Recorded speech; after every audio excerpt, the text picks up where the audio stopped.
As we end our first week in the hybrid schedule, here's a quick video. I think I can do it in under 3 minutes, so let's give it a try.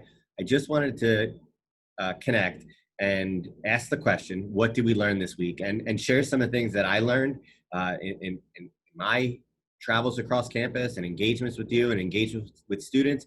And I think if we all share our lessons with each other, then we're going to benefit and be able to steal the good things that we're doing and learn how to be best effective in this setting and environment. So from my perspective, I had three key takeaways as I reflected on this past week. The first one is building our spirit and community through communal prayer. I know we've been doing the morning prayer shared on Schoology and shared via email with you and asking you to say that to start the day. And in talking to Mark Whartonby about how effective that is, and in hearing from some other people on that connection, I think if we start the day with prayer together as a community, it'll have a more of an impact on us as a spirit and community. So I think that's something that I've observed. I think others have observed.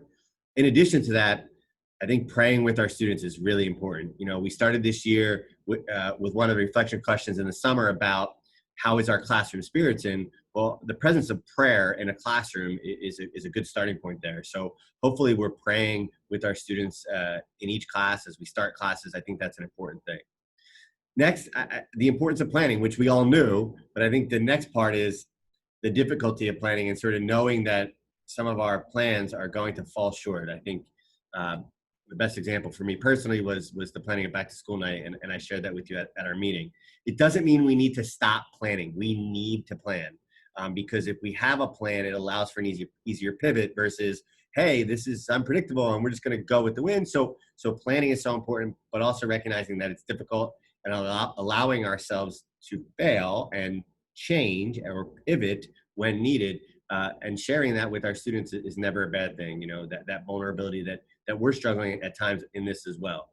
And I think the last thing I learned, which was most telling to me when I spoke to the Red Firebirds as they arrived on campus Thursday morning, and I visited a bunch of classes on Thursday during the day, when I asked for their feedback and their perspective, I was surprised at their desire for engagement and structure on those at-home days. Now, that's a challenge for us because obviously we're here on campus and doing things and working and engaging the students on campus, which is important.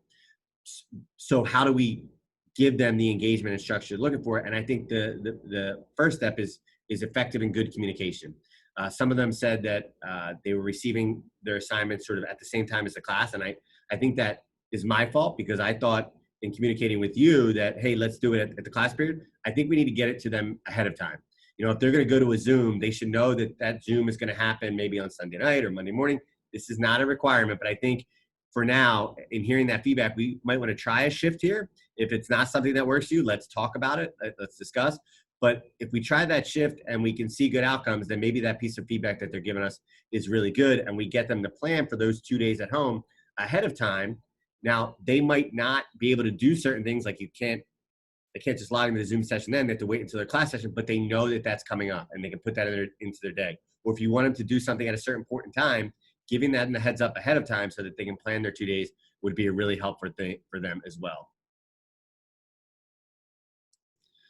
So those are my takeaways, and I'm sure I have other little things, but those are probably the three biggest takeaways. And in talking to many of you this week, you shared so many great things that you had learned. And I think it's really important that all of us can hear it. I mean, having a conversation one-on-one is wonderful, but if we could share that at a bigger scale, I think that would be a really good thing. So I'm going to ask for one favor.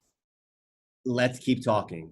We need to keep having conversations, whether it's frustrations that you're sharing or lessons that you're learning or ideas that you have.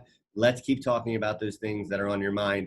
And a way that I think we can do that in a collective way is a post on Schoology. So as this email goes out, you might also see on Schoology a question of what did we learn this week? I'll share my 3 things on there so that people can post underneath that, and we can sort of have a collective space that we gather all of the things that we learned from this week and continue to find ways in the future to keep sharing with each other.